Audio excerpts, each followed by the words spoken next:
હવે રાજુભાઈ નામના તો બે વ્યક્તિ છે, પણ એમાંથી રાજેશભાઈ કયા અને રાજભાઈ કયા? એટલે દોસ્તો, તમને આવી કન્ફ્યુઝન થઈ છે કે રાજુભાઈ નામના બે વ્યક્તિ છે, પણ એમાં કોણ રાજભાઈ ને કોણ રાજેશભાઈ? સો આનું સોલ્યુશન લાવવા માટે આપણે સમજવું પડશે સિનોનિમ્સ એન્ડ સિક્વન્સ. સો આ બે ટોપિક છે ડીબીએમએસના, પણ આપણે રિયલ વર્લ્ડ લાઈફ એક્ઝામ્પલ સાથે સમજવાના છીએ. તો આ છે એપિસોડ નંબર 5, જેમાં છે એસક્યુએલમાં સિક્વન્સ અને સિનોનિમ્સ શું છે, તો બંનેમાં ડિફરન્સ શું છે અને તેનું વર્ક શું છે એ આપણે જોશું. સો વિધાઉટ વેસ્ટિંગ ટાઈમ સ્ટાર્ટ કરીએ. તો પહેલું છે સિનોનિમ્સ, એટલે કે ડેટાબેઝ ઓબ્જેક્ટમાં અલ્ટરનેટિવ નામ છે જેથી ઓબ્જેક્ટને સરળ નામથી એક્સેસ કરી શકાય. જેમ કે હમણાં મેં કીધું કે રાજેશભાઈ હોય તો એને તમે રાજુભાઈ કહીને બોલો તો અલ્ટરનેટ નામ થયું. વસ્તુ એ જ છે, ખાલી નેમ અલ્ટરનેટ થઈ જાય છે.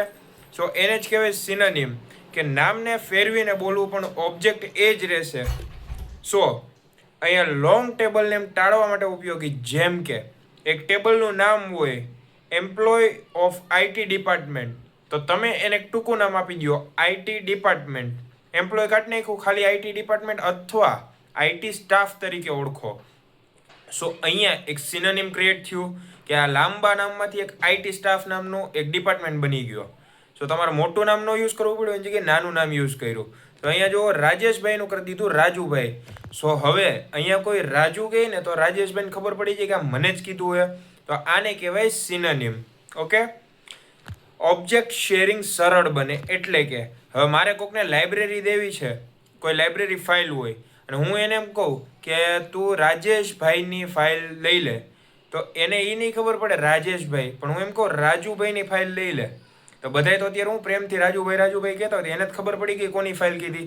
તો ઓબ્જેક્ટ શેરિંગ સરળ બને કે એક વ્યક્તિથી બીજા વ્યક્તિ સુધી આપણે ડેટા મોકલવો છે, તો એક સિનોનિમને લીધે આપણે લોંગ ડેટા નાખવો નથી પડતો, શોર્ટ ડેટામાં જ આપણું કામ થઈ જાય છે.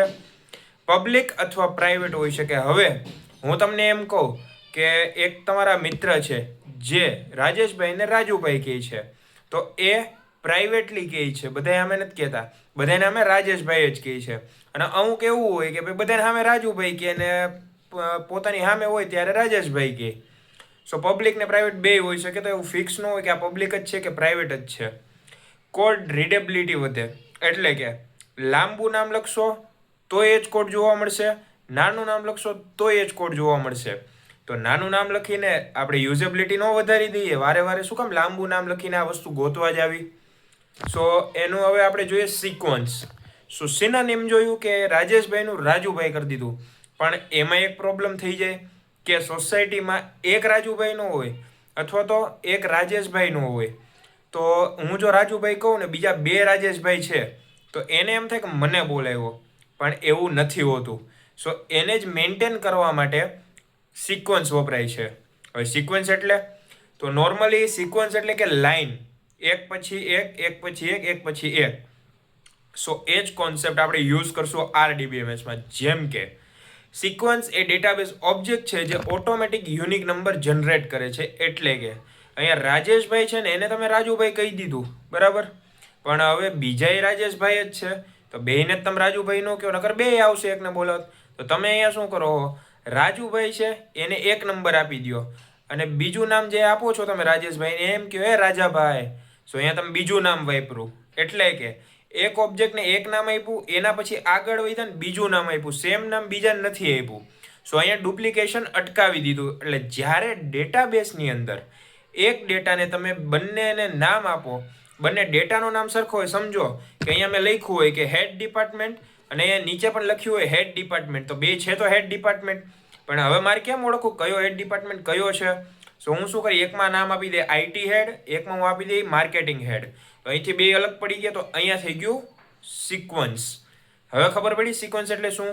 સો પ્રાઇમરી કી માટે ઉપયોગી થાય. પ્રાઇમરી કી એટલે પ્રાઇમરી કી જ્યાં અપ્લાય થાય છે ત્યાં ડુપ્લિકેશન નથી થતું, કે એક નામ બીજી વાર યુઝ નથી થતું.